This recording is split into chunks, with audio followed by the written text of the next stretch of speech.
wax badan ayaa laga sheegay lagana qoray digniinaha ku aadan cudurka coronavirus calaamadihiisa iyo khatarta uu ku hayo aadanaha hase yeeshee waa sidee waayo aragnimada dadka ay eheladoodu u dhinteen cudurkan waa mawduuca barnaamijka galka baarista ee toddobaadkan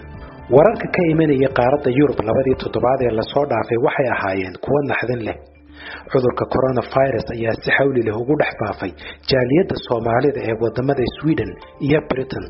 hogaamiyaasha bulshadu waxay si gaar ah farta ugu fiiqeen in sababaha ugu waaweyn ee fiditaanka xanuunkan ay ka mid yihiin wacyigelin hore oo aan loo samaynin bulshada si ay u kala fogaadaan balse waxa iyaduna meesha ku jirta bulshada Soomaalida oo dhaqan ahaan ah dad aad isugu xiran oo isugu yimaada xaflado iyo goobaha lagu caweeyo iyo waliba maqaayadaha iyo ganacsiga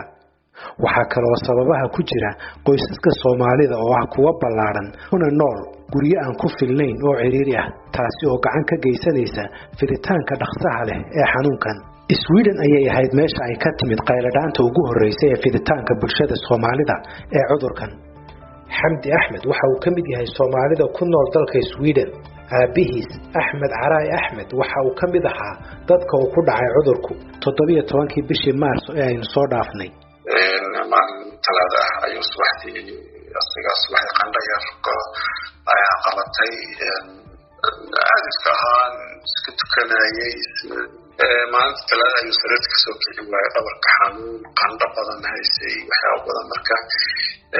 wiilashii la dhashay mid kamid ayaa la joogay wuu soo wacay waan soo cararay aniga markaas laftirkeyga jimcahaas ayaan markii qandho yaarada markab dareemayo waan soo carar u imaaday isla markiina waxa waaye waxaan wacnay marka qoladii caafimaadka ambalaasta aan wacnay oo yimaadeen waxaan dhahay ma ka xareysaan marka aabbu marka maantaas ayaa la qaaday oo jaranjarta haddii lugiisu kaga dega maalintaas laba maalmood kadib markii cudurkaasi laga helay waxaa laga soo saaray isbitaalka kadib markii ay dhakhaatiirtu ku taliyeen in guriga lagu xanaaneeyo iyagoo qiimeeyay in marka la eego xaaladihiisa kale ee caafimaad iyo da'diisa uu u nugul yahay cudurkan waxayna sheegeen inuusan isbitaalka ku heli doonin adeeg badan oo caafimaad marka waa dhacdo walaashii matatisaas tahay marka niyo gushii dan xaafadan cudurkan laga wada qabo anaga dhan aysan inaan kaxaysan xaafada kulaysan anaga aan xanaaneyno sida marka aan ku helnay inay noo soo qaadaan xaafadan oo keenan kabacdina waxaa dhacday maalintii waan keenay xaafaduna la yimid anaa habeenkaas aabbu ku qornaa oo dhahay bal aab anaa la joogay wuu yimid oo isku kale waa soo meesha qaadanay cashadiisa aan keenay asaga gacantiisa ku cunay alxamdulilah dama dhowr 80 jirna yahay daciifna yahay haddana cudurkii uu ahay marka xaafada keenna waxaa dhacay marka كنيال وحابين صوصيا هبين كعشرين سنة يعني ولا ليه واحد إنه نظيف وديارنا قل كيسان كي واسيحني أنا أرتسان جو الحمد لله سيدي وقصة ذي هذيك وحلي صبح عمل أسكدين الله حاله واسع عوي سمر كمان كونتاكتي نشوف كلهم وهكذا مركز سريرتي سون بقولنت سريرتي سون كلنت أنا وكرتاعن صباح هذه أبينكي بتاع عنصر إني وحيد ما نتجني أبينكي جنعي ونرجوه يستوي السبتي يستوي كليسي 8:25 سديتي أخرتني الشن أنا نفتك بحث عنه وتاعن وياسين منكي فدن وآخرنا الحمد لله إلهي نال كل شيء نوافجي حافظي سوان وصول جو بسيرتي الحمد لله مركا ولا لي تذكرنا نفس تدري أجاودي مالين ماشي مركا نغسلين القراعي وحوت دياري لكن عرني حرار وقت يسوي مذي مركا ماشي أنا تنعم كلنا تديفني وإسقارني مركا الحمد لله dadka kale Soomaalida ee masiibadani ay haleeshay sidii oo kale iyo kuwa cabsi qaba ee Yurub iyo wadamo kale ku nool maxaad ku dhiirahayd oo kula talin lahayd bismillah horta waxa waaye cudurkan waa cudur aad iyo aad u xun marka waxa kale aan ilaa horta waxa waaye anaga Soomaali haddaan nahay dhaqanaa jiro waxaa jiro in dabeecad jirta anaga leenahay qaasmo ah inaan nahay bulsho aanan ahayn in si shakhsi aan nahay bulsho jamac ama wada waxaana keeni kartaa marka wadartaasi haddii lacala qof keena ah oo cudurkii soo qaado wuxuu leeyahay hergeb ay haayo in dadkii kaloo daciifka ahaana marka meeshii ay ka helayaan ummad Soomaaliyeed waxaan cudur socdo waaye warta koow waa inaan raacnaa talooyinka dhakhaatiirta iyo neeryaasha waa inaan raacnaa talooyinka waxa culaysyo badan waa dareemi karaa way dhacayaan oo ka imaanaya dhinaca waalidiinta sababtoo ah waalidka wuxuu rabaa markasta xanuun waxba kama dhig waxyaaba badan in lana soo noolaayeen Soomaaliya markii joogeen waalidkeen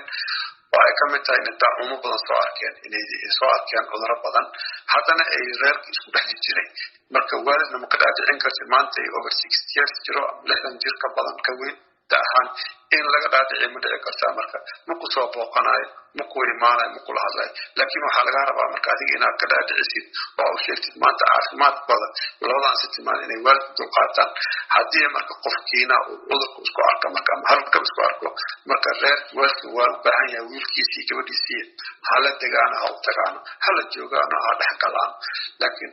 intii aad caafimaad qabtid waalidkan caafimaad qabaan waayeelada banaanka laga joogo xasan maxamuud cumar waxa uu ka mid ahaa odayaasha ay da'doodu kor u dhaaftay 80 sano ee cudurka COVID-19 ugu geeriyooday dalka Sweden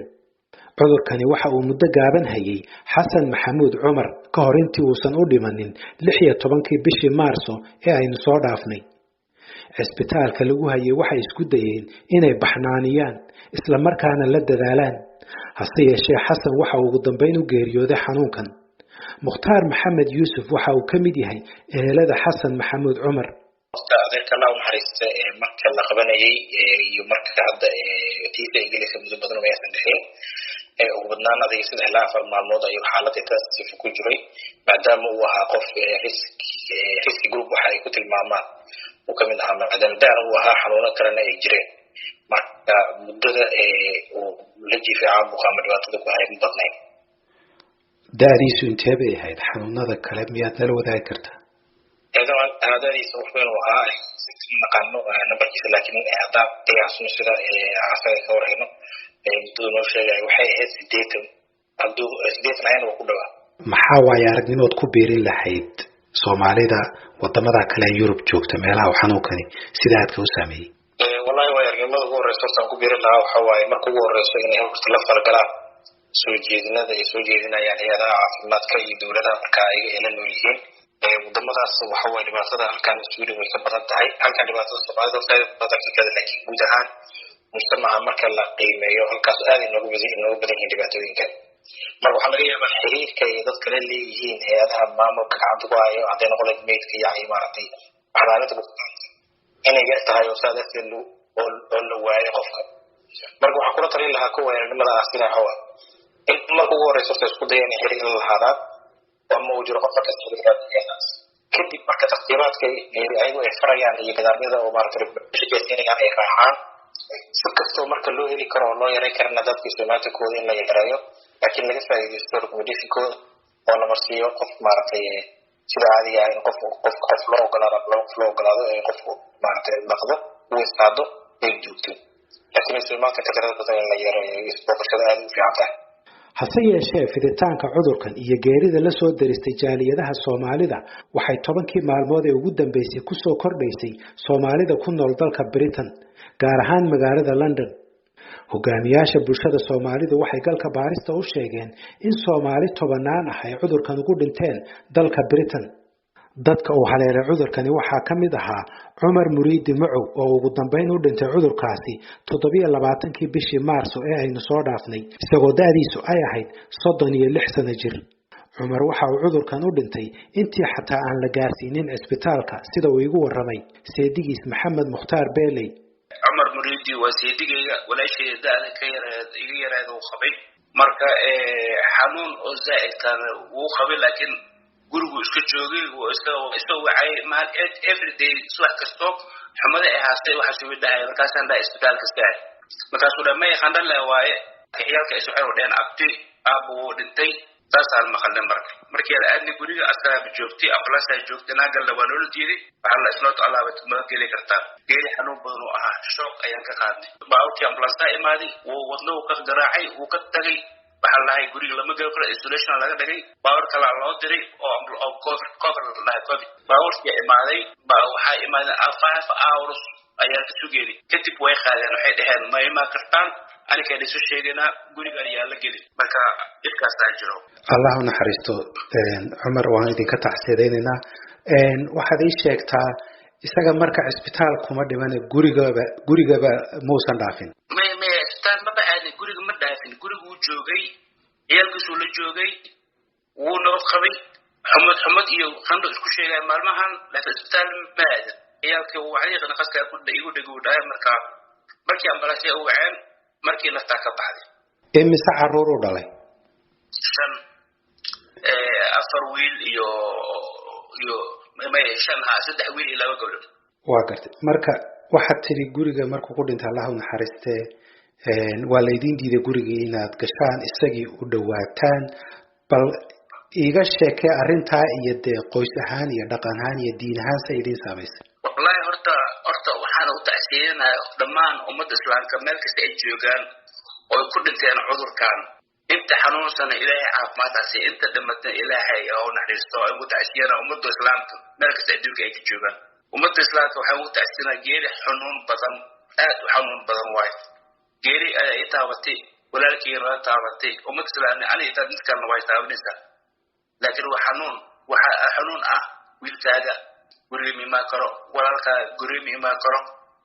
isheeg qofka jacayl ma duuga kartid waa aad xanuun waa waxaan wili la arkin mucjiso ah waa ummadda ilaahay ka koriyo waxaan cudur ma ah ilaahay hano kala fogeeyo wax yar iga sheeg shakhsiyadda Umar iyo qofku ahaa Umar wuxuu ahaay nin dhalinyaro ah aad u fircoon caafimaadkiisa ahaa alxamdulillah caruurtiisa iyo reerkiisa uu ku qana wiilkiisa 9 years old Julius Card Bologna koox wuxuu ayaa ka dalbadeen average strain u geejiray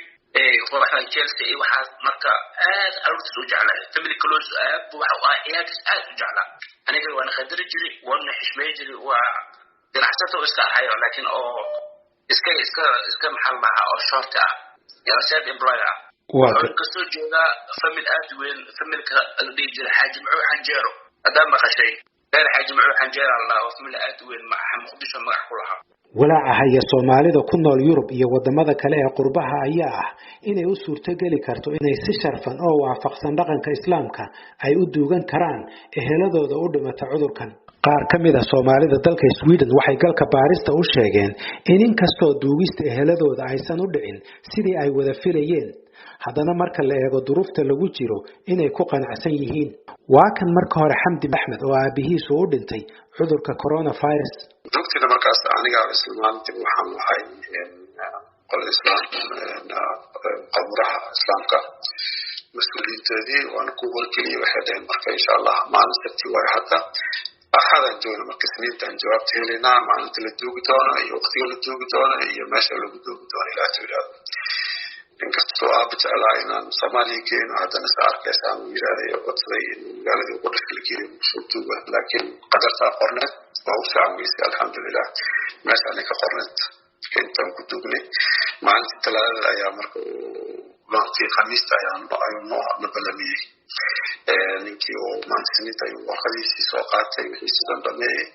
marka wuxuu nagu yidhi marka khamiista insha Allah كل يوم صباحني مع شان ساعة صباحني ما يا أمريكا خبر إسلام قال أستقم أقول الدبني دوب في عنو قرحان ما شاء الله أو أي كسر قيب ولا متبدن إن أنا نقول تحدي إنه صار هذه كوميونتي قدر كاني وهذا جنبين بدن قط ويأتي أن يجوعان الحمد لله عن دكتور كسر قيب ولا قرحان يعود على الحمد لله كما يسمى دوبني قبري أنا قال أستقم sidaasi oo kale waxaa qaba Mukhtaar Maxamed Yuusuf oo isna adeerkiisu u dhintay cudurkaasi waliba waxa uu isagu intaas ku daray in dad badan ay ka qayb galeen duugista adeerkiis ma santa arintaas arin aad u fiican waan weydiisay inaan xaqiijino horta way fiican tahay si rasmi ah dad baa jiro oo saddex maraayo oo dhahay dadka lama duugo iyo dhibaatooyin badan jiro halkan Sweden laakiin wax macno weyn u sameeyay maaha halkaas Sweden qofku markuu qofka geeriyoodo waxaa jirto maamuus ay u sameeyaan oo ay dadka familka ay fursad u siiyaan qaybta caafimaadka in qofku hadduu yahay qof diin haysto inuu diintiisa qofku maaragtay ku dhaqdo ku duugto kula macaamilo xitaa waxaa loo ogol yahay in la karfano qofka marka ugu horeyso qofku naf baxo haddii markaas aanan la qafilin oo meel la gelin ama saduuqa waxa aynan gelin oo qarka maaragtay dadka meydka lagu xareeyo aan loo gudbin inta ka horeyso waxaa loo ogol yahay qofka inuu si caadiya qofkiisa maaragtay umartiisa tartiibaadka diinta islaamka ay qabto tiina waa marnaaday waa marsiinay keliya waxaa noo suurtageli weystay maadaama qolku ku jiray in muxuu ahaa sida caadiga ah biyaha badnaayo qofka lagu dhaqaayo oo maaragtay qofka si caadi loo dhaqo inaan la wada dhaqin laakiin wadaadaan keensanay oo nala ogolaaday oo maaragtay qof imaama oo la ogol yahay oo maaragtay u isqaaday u karfanay wax walbuu sameeyey marka si caadiya oo diinta islaamka haali ka tahay oo nidaamka islaamka la marsiiyaana waa marsiinay oo waa dugnay duugtiisii ma idinka unbaa qoys ahaan ka qayb galay mise soomaalida iyo dadka kale ee asxaabtuna way idinkala qayb galeen dad fara badanaa runtii yimid oo ka qayb galay inkastoo dadkii soomaalikooda ay aad u baxdidan tahay halkaas wiilan dadka intooda badan ay yihiinba dad runtii hadda maaragtay ka xanuunsano ama cabsida xanuunka ay socodku yaryahay hase ahaatee dad badan way yimideen oo maaragtay qoyska iyo dad badan fara badan oo maaragtay magaalooyinka badan oo kala yimid ka qayb galay si ah dadka caadiga la marsiin jiray ayaa marsiinay laakiin maxamed mukhtaar beeley oo seedigiisu ku dhintay magaalada London welina aan la duugin isaga waxaa haysa cabsi weyn inay dad badan oo muslimiin ah kasoo qayb gali doonaan duugta Cumar Muriidi Macow masaajidka ay soo waxay qolada masaajidka aad ugu xirnaa shan waqti ku dukanay waa macruuf waxa aad ba masaajidka loo kastay way soo waxay xidhan masaajidka abdu aad u dhinto استاذن كدوننا انا كاكيننا واتقينا وسلاسل كدكنا وبعاشرة لكن حين هذا عذر كويه مهما قرر على نجاحات بركة وحواي وحيد هن خبورها أي كاكينا يلو مثلا لو كدكنا إلى تورقف قبل مصارع كرينا بركة هذا وحن كسوقنا جواب تسبتاك cudurka coronavirus oo sidoo kale loo yaqaan COVID-19 waxa uu noqday mid kamid ah tijaabooyinka ugu waaweyn ee soo mara aadanaha guud ahaan dunida iyadoo ilaa haatan aan daawo loo haynin waxa kale oo khubarada caafimaadku ay ka digayaan inuusan ahayn xanuunkani mid ku kooban toddobaadyo balse uu jiitami doono in muddo ah sidaasi darteedna loo baahan yahay inay dadweynuhu u hoggaansamaan talooyinka xirfadlayaasha caafimaadka gaar ahaan nadaafadda kala fogaanshaha iyo inay guryahooda ku ekaadaan